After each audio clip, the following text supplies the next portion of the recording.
Do'stlar, bugun sizlar bilan printerni xarakteristikasi haqida gaplashib o'tamiz. Avvalambor printerimizni balandligi necha metrgacha ko'tariladi va necha metrgacha chiza oladi. Xo'p, balandligiga keladigan bo'lsak, printerimiz maksimum 3,5 metrgacha ko'tariladi.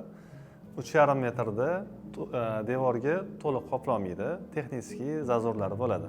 Zazorlarimiz poldan hisoblaganda 45 sm bo'ladi. Patologdan 40 santimetrlik zazor bo'ladi. Shu oralikda pechat qiladi.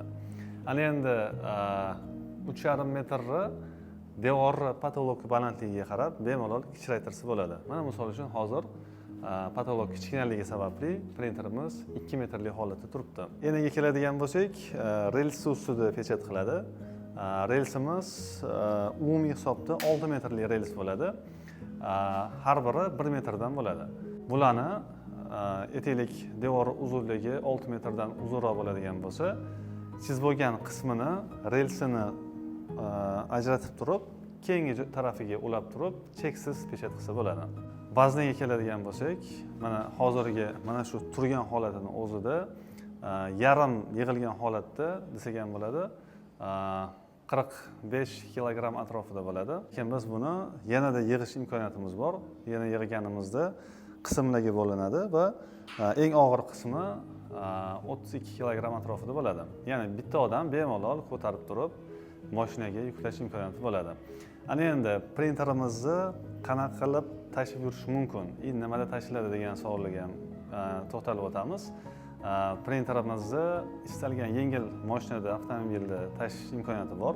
Hozir aytganimdek, to'liq yig'ilgan holatida bemalol bo'lib yengil avtomobilga joylashtirib olib yursa bo'ladi.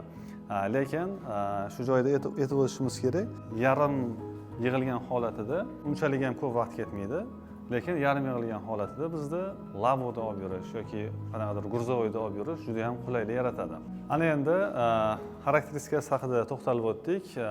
Yana eng ko'p beriladigan savollarga to'xtalamiz. Bu printerni расходный materiallarini o'zimizdan topsa bo'ladimi? O'zbekistonda topsa bo'ladi. Aynan buni ehtiyot qismlarini biz rasmiy diler sifatida bemalol ta'minotini qilib bera olamiz. U bo'yicha muammo bo'lmaydi. Aynan bo'yoqlari bo'yicha bo'ladigan bo'lsa, O'zbekiston hududida bemalol topsa bo'ladi. Undan tashqari o'zimiz ham ta'minotini qilib bera olamiz, xudo xolasa. Printer haqida yana qo'shimcha savolinglar bo'ladigan bo'lsa, kommentariyada yozib qoldiringlar. Qo'ldan kelgancha javob berishga harakat qilamiz. Va yanada to'liqroq ma'lumot olish istagi bo'ladigan bo'lsa, quyidagi raqamlarga aloqaga chiqsanglar ham bo'ladi.